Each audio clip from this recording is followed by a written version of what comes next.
Most people give up on using pointed pen because they treat it like a brush pen and wonder why it's not working. But I'll show you how simple it really is. All you need to know is the 4 P's: posture, prep, position, and pressure.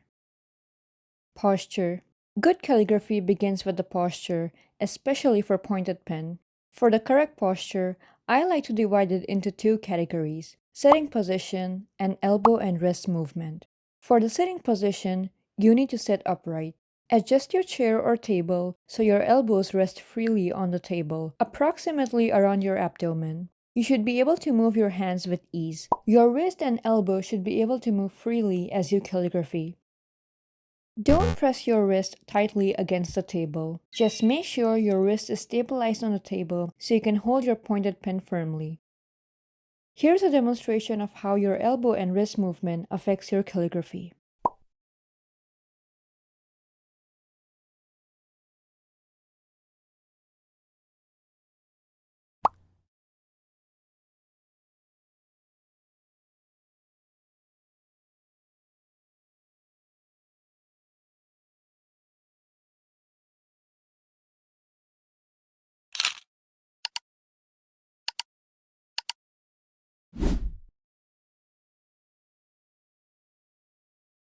To use a pointed pen, you need a nib and ink. Let's start with the nib first. This is the anatomy of the nib. You need to understand this since it comes very handy for troubleshooting. I'm using an oblique holder here. Remove the flange from the nib holder and insert the nib about 1/4 of the way in. Make sure that it's snug enough in the flange but not pushed past the vent hole. It should look something like this. Then, insert the flange back into the nib holder.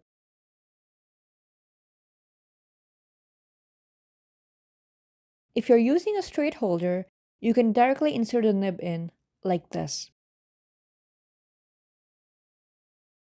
When you buy a nib, it comes coated in a protective layer to resist rusting.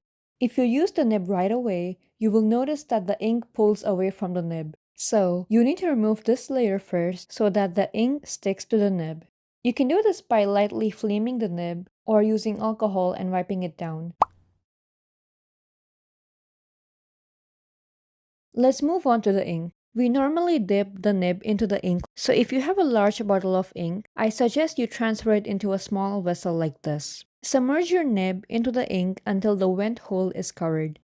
Don't dip your nib completely to the point that it coats the flange. Then, gently swipe the nib against the edge of the bottle to remove any excess ink. If you're using watercolors, you can use a brush to fill the nib with ink. Now, take a look at the barrel. If you overfilled your ink, then there will be a visible bump like this. So when you write, the ink will pool onto the paper. If you filled your ink correctly, there should be no spillage during use. Now, your pointed pen is ready for use.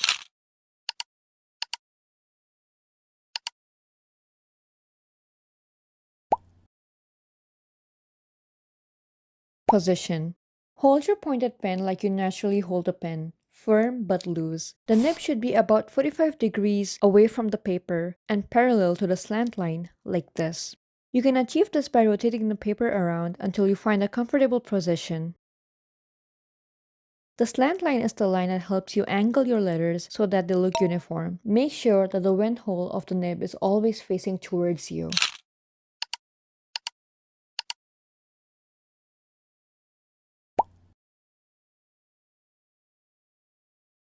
Pressure. Now, for the stroke. Doing the upstroke is exactly like writing with a normal pen. Use light pressure and just glide the pen upwards, like I'm showing you here. The tines of the nib should remain unmoved.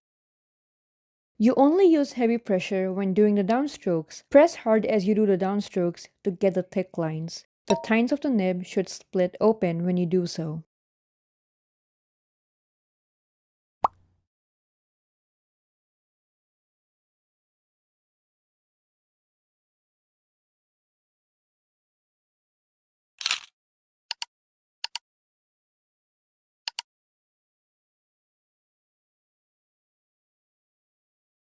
Here's a recap of everything I explained in this video.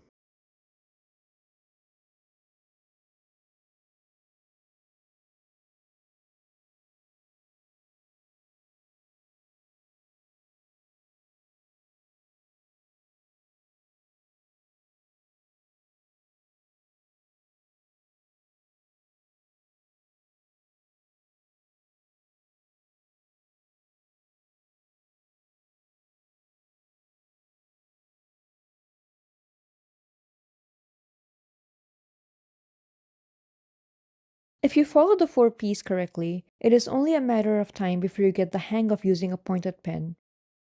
If you're unsure about the correct supplies, then check out this quick crash course right here.